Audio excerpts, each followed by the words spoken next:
जबरदस्त आर्थिक तूफान आने वाला है, इसको कोई रोक नहीं सकता। নমস্কাৰ, প্ৰতিদিন খবৰ চাই থকাৰ বাবে ধন্যবাদ। আৰু এই মুহূৰ্তত পুনৰ এবাৰ এটা উদ্বেগজনক খবৰ লৈ আহিছো। সমগ্ৰ ভাৰতবৰ্ষত আহি আছে এজাক অৰ্থনৈতিক ধুমুহা। হয়, আপোনাৰ ঘৰখনত আপোনাৰ পৰিয়ালবৰ্গলৈ আহি আছে এজাক অৰ্থনৈতিক ধুমুহা, যি অৰ্থনৈতিক ধুমুহাই আপোনাৰ ঘৰখন সম্পূৰ্ণৰূপে ভুঙা কৰি পেলাব।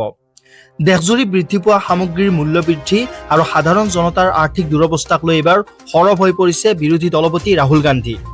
এক উদাত্ত ভাষণৰ জৰিয়তে ৰাহুল গান্ধীয়ে ভৱিষ্যতবাণী কৰিছে যে অতি শীঘ্ৰে সমগ্ৰ ভাৰতবৰ্ষত এক ভয়াৱহ অৰ্থনৈতিক ধুমুহা আহি আছে আৰু এই ধুমুহাই দেশৰ কোটি কোটি কৃষক আৰু শ্ৰমিকৰ লগতে মধ্যবিত্ত আৰু সৰ্বসাধাৰণ জনতাক এক জোকাৰণি দিব বুলি তেওঁ সকীয়াই দিছে। বিৰোধী দলপতিগৰাকীয়ে প্ৰধানমন্ত্ৰী নৰেন্দ্ৰ মোদীক তীব্ৰ আক্ৰমণ কৰি কয় যে যোৱা 10 বছৰত জনতাৰ গাৰ ঘাম মাটি কৰি উপাৰ্জন কৰা ধন আম্বানী আৰু আদানীৰ দৰে পুঁজিপতিৰ হাতত গতাই দিয়া হৈছে।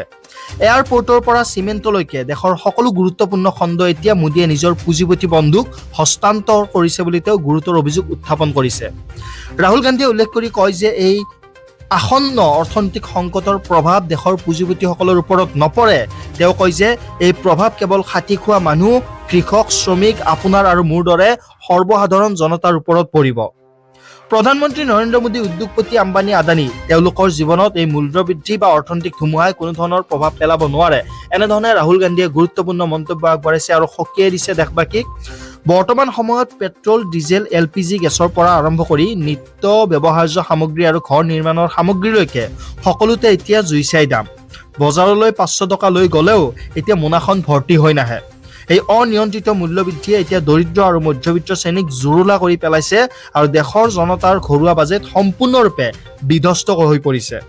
প্ৰধানমন্ত্ৰীয়ে বিশেষ ভ্ৰমণ নকৰিবলৈ, সোণ ক্ৰয় নকৰিবলৈ আৰু ইন্ধন ৰাখিবলৈ দিয়া পৰামৰ্শসমূহক তীব্ৰ সমালোচনা কৰি বিৰোধীগৰাকীয়ে কয় যে চৰকাৰৰ এনে নীতিয়ে দেশক অধিক ভয়ংকৰ পৰিস্থিতিৰ দিশে ঠেলি দিছে। ৰাহুল গান্ধী ডাঙৰীয়াৰ সেই গুৰুত্বপূৰ্ণ মন্তব্য আছে আৰু ৰাহুল গান্ধীৰ কথাত যদি আপোনালোক একমত হয় তেতিয়াহ'লে ভিডিঅ'টোত এটা লাইক কৰি নিজৰ মতামত কমেণ্ট কৰি আগবঢ়াবলৈ নাপাহৰিব আৰু নিজৰ বন্ধুবৰ্গৰ সৈতে এই সকিয়নি শ্বেয়াৰ কৰিবলৈ নাপাহৰিব। আহক ৰাহুল গান্ধীয়ে কি কয় আমি শুনি লওঁ। से मजदूरों से, छोटे व्यापारियों से छीनकर 2 अरबपतियों को पकड़ा दिया है, अंबानी और अदानी। तो जो भी देश में धन है अब वो सारा का सारा 2 लोगों के हाथों में है।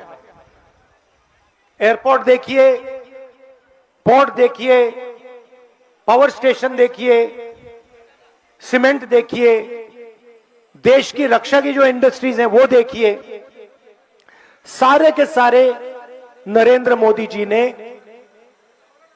चुने हुए लोगों को, अपने मित्रों को पकड़ा दिया। अब आप कहोगे भाई ठीक है, इससे क्या होगा? मैं आपको बताना चाहता हूं। अब उन्होंने आपके जेब में जो था, जो आप घर में रखते थे, नोटबंदी करके छीन लिया। जो छोटे व्यापारी थे वो GST, गलत GST लगा के छीन लिया। कोविड में मजदूरों को, किसानों को, मजदूरों को तो उन्होंने हजारों किलोमीटर चलाया। तो जो आपके पास पैसा था वो आपके जेब में से निकल गया और अब करोड़ों लोगों को सरकार भोजन देती है। हमारी योजना थी भोजन का अधिकार योजना, मगर अब बीजेपी देती है। अब हुआ क्या? ईरान में युद्ध शुरू हुआ, ईरान और अमेरिका का युद्ध हुआ और ईरान ने अमेरिका के साथ लड़ाई करते हुए ईरान ने हॉर्मूज, एक जगह है जहां से दुनिया का तेल निकलता है, उसने हॉर्मूज पर कब्जा कर दिया और कह दिया कि भैया हम तो नहीं छोड़ते। अब तेजी से पूरी दुनिया में तेल की कमी, खाद की कमी, डीजल की कमी अब शुरू हो रही है। नरेंद्र मोदी कहते हैं देश से कि आप सोना मत खरीदिए, आप इलेक्ट्रिक गाड़ी में चलिए, आप विदेश नहीं जाइए, और उसके एकदम बाद नरेंद्र मोदी विदेश चले जाते हैं।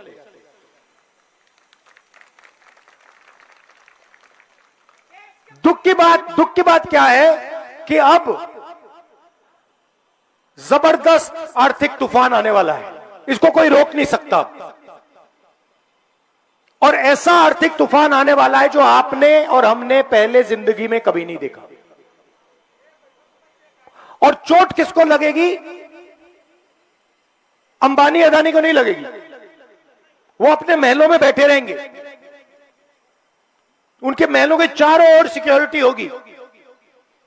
चोट लगेगी हिंदुस्तान के किसान को, हिंदुस्तान के मजदूर को, हिंदुस्तान के युवाओं को, हिंदुस्तान के जो छोटे व्यापारी हैं, जो छोटी इंडस्ट्री है, जो रोजगार देती है, उनको।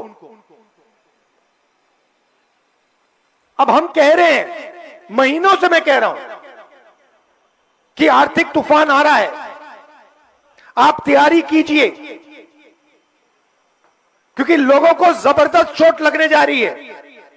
पेट्रोल के दाम बढ़ने जा रहे हैं, महंगाई आसमान की ओर जाएगी। और वो कहते हैं राहुल गांधी को कोई समझ नहीं। और हम उनसे आज भी कह रहे हैं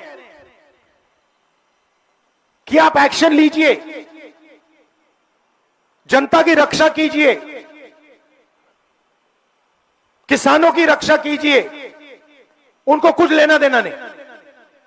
वो कभी हवाई जहाज में नॉर्वे चले जाते हैं, कभी जापान चले जाते हैं, कभी कहीं और चले जाते हैं।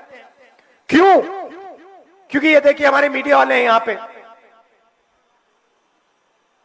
अदानी का पूरा कंट्रोल इन पे है, अंबानी का पूरा कंट्रोल इन पे है। मैं इनसे पूछता हूं, भैया थोड़ा सा तो अपना काम कर लो। मतलब 24 घंटा कभी आप अदानी की बात करोगे, कभी आप अंबानी की शादी दिखा दोगे, कभी आप क्रिकेट की बात करोगे। मैं इनसे कहता हूं कभी कभी थोड़ी किसानों की बात कर लो, मजदूरों की बात कर लो। और इनका जवाब सुनो, मुस्कुरा के कहते हैं, देखिए राहुल जी, हम बात तो समझते हैं, मगर हमें भी अपने बच्चों को खाना खिलाना है, हमें भी सैलरी की जरूरत है। तो ये देश में हो रहा है। अदानी और अंबानी नरेंद्र मोदी जी की मार्केटिंग करते हैं व्हाट्सएप पे, फेसबुक पे। नरेंद्र मोदी हिंदुस्तान के युवाओं से कहते हैं, भैया आपको रोजगार नहीं देंगे, आप 24 घंटा व्हाट्सएप पे मतलब देखते रहो अपने आप को।